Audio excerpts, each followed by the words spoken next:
What's up, guys? This is Dan with Next Level. Today we're talking about all things side hilling. Let's get into it.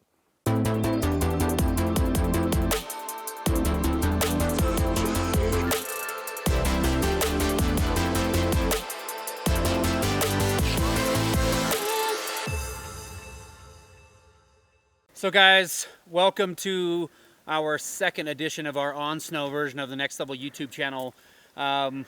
Last week we were talking about fundamentals of backcountry riding. We're talking about foot positioning and how all of that was going to play a huge role once we got into our side hills, our going up our steep climbs and things like that. Well, today we're talking about side hilling. Thanks again, you guys, for your subscriptions, all your questions, your comments, and one of the comments was, do an in-depth video on how to side hill. So here we are. We're on a side hill. You can see I've got my sled sort of positioned. I'm counter steered away from the mountain. We talked about body position, but one thing that we didn't talk about was, as I'm going across the side hill, I want to counter steer my snowmobile with just my arms, meaning that I don't want to twist my body like this and try to look this direction.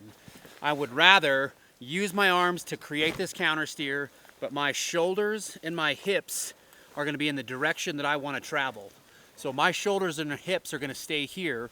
We talked about that 40 degree on the running board.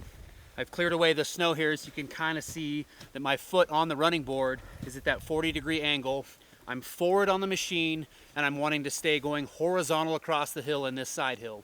Remember that if I want to change the way the snowmobile is going across the hill, a lot of that can be with my counter steer, using throttle, and also my foot position on the running board.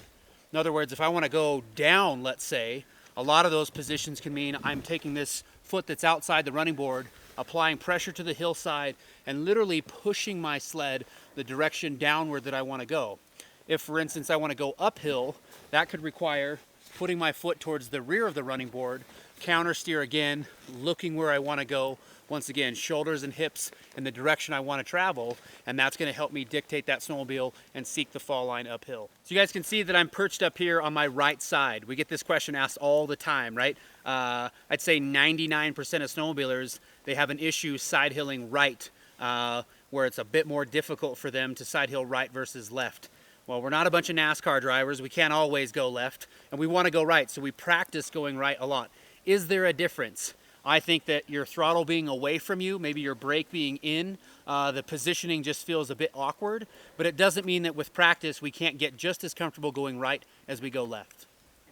All right, guys, so in our fundamentals video that we just put out there, we talked about the importance of throttle and brake control. And when I'm going across the side hill, left or right, regardless of the terrain that I'm in, having the right throttle and brake control is key to a successful side hill.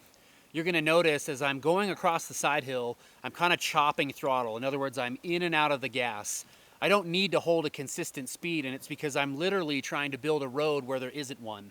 And as I chop throttle and I'm giving that snowmobile sort of a burst of energy, as I spin the track, I'm actually kind of setting the track each time I do that. So as I'm giving it gas, I'm setting the track, and that's helping me hold that horizontal position as I go across the side hill. The brake, we can think about it like this. I'm going to use my throttle to build momentum, and I'm going to use my brake to control my speed. It may sound like the same thing, but if you start thinking about it, I need to gain momentum, especially in deep snow, by using my throttle. But as I start going too fast, well, that doesn't necessarily mean slam on the brakes, but that may mean I'm going to burn brake so that I can maintain position. I want to keep my upper body and my lower body, for this matter, if I'm going just straight across the hill, as forward on the machine as I can. A lot of times I see people as they go across the hill, well, they'll get out of position, and what we don't ever want to do is try and rescue bad technique using power. So as I start to stretch my body out because I'm going a little bit too fast, I simply want to burn brake to bring that positioning back. It's not give it gas, give it gas, give it gas, and all of a sudden now I'm way out of position, lose my counter steer, foot goes back to parallel, sit on the seat, and you guys have seen this before, where boom, away off the snowmobile I go, and sled either rolls down over the top of me or I just exit the sled, and now you've got a ghost riding sled.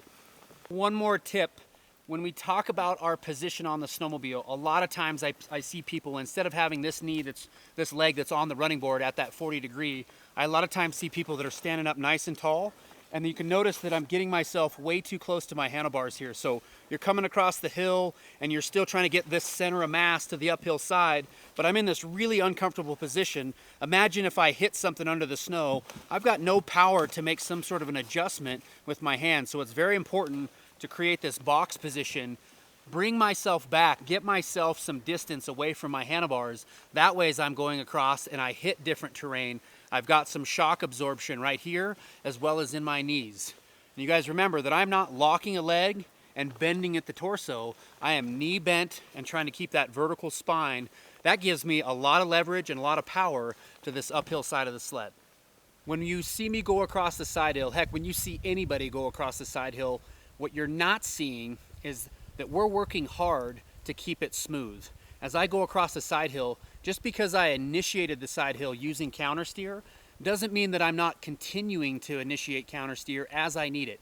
So think of it like this: as I'm going across the hillside, if I feel myself starting to tip away, down in, and letting gravity as well as the snowmobile tip me down the hill, I need to activate counter steer to bring that sled over. So as I turn away from the hill, sled comes to me. As I relax or get lazy, sled comes into the hill. That inside ski is going to start to connect with the hill and it's going to want to lay the sled flat. I'm telling the sled to do that.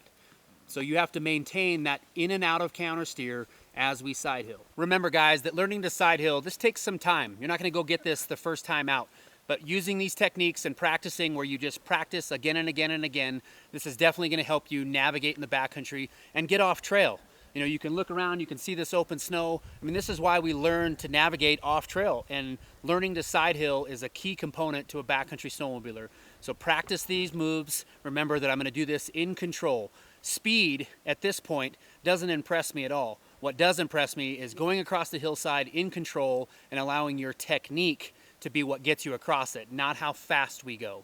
You guys remember, really thankful for all your subscriptions, your questions, your comments. Leave those below on this video. If there are other riding tip videos that you guys want to see, make sure to put those below as well. Subscribe to the channel, and we'll see you next time.